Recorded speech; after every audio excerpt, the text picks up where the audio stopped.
बीच उन्होंने सैम पित्रोदा हूं, अडानी, अंबानी, इन तीन मुद्दों को लेकर राहुल गांधी को घेरते हुए कहा कि चुनाव आते आते अब राहुल गांधी ने आखिर उद्योगपतियों का नाम लेना क्यों बंद कर दिया है, जिसके बाद कांग्रेस भी उन पर जमकर बरसी है। रिपोर्ट आपको दिखाते हैं।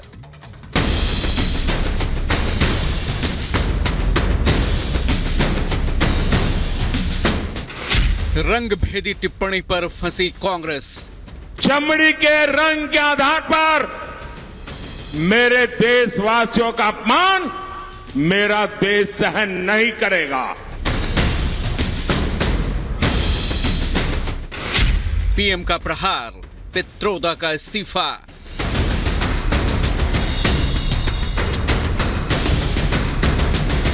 क्या चमड़ी के रंग का खेल शहजादे को किसने इजाजत दी है? मोहब्बत की दुकान, नफरत का सामान।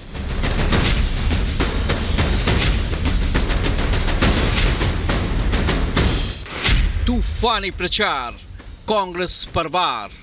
आपने रातों रात अंबानी, अडानी इनको गाली देना बंद कर दिया। जरूर दाल में कुछ काला है। लोकसभा चुनाव में अब चौथे चरण के रण से पहले एक बार फिर सैम पित्रोदा ने कांग्रेस के लिए मुश्किलें खड़ी कर दी हैं। पित्रोदा ने एक पॉडकास्ट में भारतीयों के बारे में जो नस्ल भेदी और रंग भेदी टिप्पणी की, उसके बाद सियासी हंगामा मच गया। हमेशा की तरह कांग्रेस ने पित्रोदा के बयान से किनारा कर लिया, लेकिन पीएम मोदी ने इस बार पित्रोदा के बयान पर गुस्से का इजहार किया। विरासत टैक्स के बाद अब भारतीयों की चमड़ी का रंग दिखने वाले कांग्रेस नेता को मोदी ने खूब लताड़ा। वहीं बीजेपी बोली, माफी मांगे सोनिया और राहुल। ये शहजादे के फिलोसोफर एंड गाइड अंकल ने बड़ा रहस्य खोला है। उसने कहा है कि जिनका चमड़ी का रंग काला होता है ये सब अफ्रीका के हैं। चमड़ी के रंग के आधार पर उन्होंने इतनी बड़ी गाली दे दी। मैं बहुत गुस्से में हूं आज दोस्तों। मुझे कोई गाली दे, मुझे गुस्सा नहीं आता है। चमड़ी के रंग के आधार पर मेरे देशवासियों का अपमान मेरा देश सहन नहीं करेगा और मोदी तो कतई नहीं करेगा।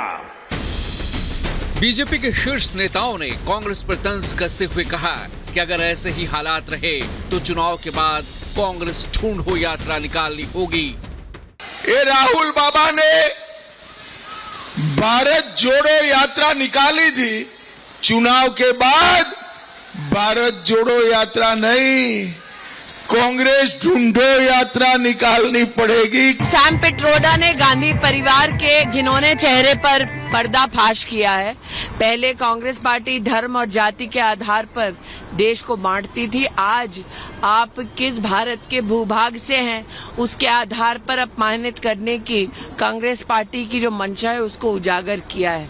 अब तक गांधी परिवार ने उनके इस कथन का न खंडन किया, विशेषतः पाकिस्तान ने भी जो हमारे देश के चुनाव में हस्तक्षेप करने का दुस्साहस किया, पाकिस्तान के समर्थन को भी अब तक गांधी परिवार ने ठुकराया नहीं। सैम पित्रोदा के बयान से सियासत गरमाई तो कांग्रेस डैमेज कंट्रोल में जुट गई। सैम पित्रोदा ने ओवरसीज कांग्रेस से इस्तीफा दे दिया और पार्टी अध्यक्ष खरगे ने अंकल सैम का इस्तीफा स्वीकार कर लिया। सिर्फ पित्रोदा के बयान तक पीएम मोदी का कांग्रेस पर प्रहार सीमित नहीं रहा, बल्कि पीएम ने राहुल से पूछा, आखिर चुनाव से पहले तक अंबानी, अडानी का नाम पल पल जपने वाले राहुल अचानक क्यों इस पर खामोश हो गए? क्या कहीं कोई डील तो नहीं हुई?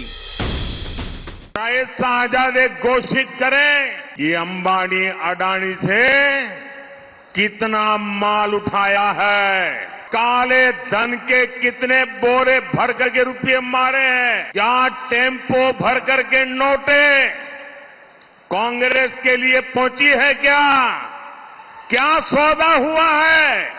आपने रातों रात अंबानी, अडानी इनको गाली देना बंद कर दिया। जरूर दाल में कुछ काला है। चुनाव से पहले उद्योगपतियों के विरोध की माला जपने वाले राहुल गांधी आखिर क्यों खामोश हो गए? इस पर पीएम मोदी ने जब कांग्रेस और राहुल से सवाल किए तो प्रियंका वाड्रा बचाव में उतर आईं। सवालों से बचने के लिए विक्टिम कार्ड खेलने लगी। सुनिए प्रधानमंत्री के सवालों पर प्रियंका ने क्या कहा। मोदी जी थोड़ा सा घबरा गए क्या?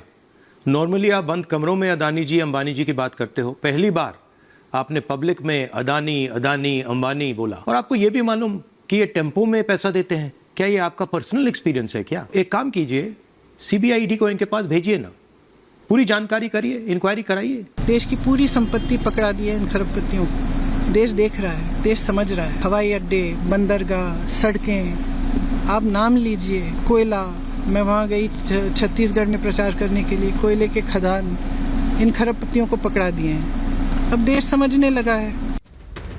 अडानी अंबानी के नाम पर राहुल सालों से पॉलिटिक्स करते रहे हैं। वैसे ही जैसे कभी राफेल, जीएसटी और राम मंदिर पर विपक्ष करता रहा है, लेकिन राहुल के सियासी दावों की पीएम मोदी ने धज्जियां उड़ा दी। बाकी सभी दावों की तरह राहुल का अडानी अंबानी वाला दांव भी कांग्रेस के गले की फांस बन गया है। पीएम मोदी से लेकर बीजेपी के तमाम बड़े नेता कांग्रेस से सवाल पूछ रहे हैं कि आखिर ये रिश्ता क्या कहलाता है। Bureau report, Republic Bharat.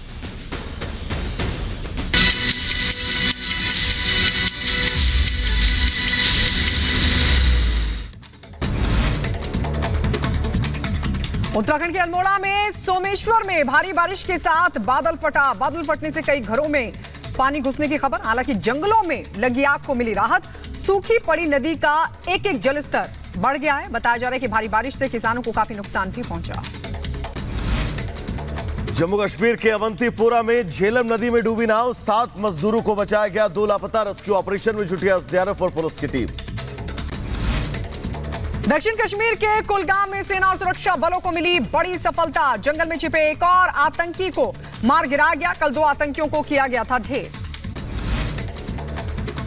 Meerut के दिल्ली रोड स्थित भगवती टेक्सटाइल में लगी भीषण आग। आग की लपटें दूर दूर तक दिखाई दी। आग लगने की सूचना मिलते ही दमकल की कई गाड़ियां मौके पर पहुंची। आग बुझाने का काम जारी। शॉर्ट सर्किट के चलते बताया जा रहा है आग लगी थी।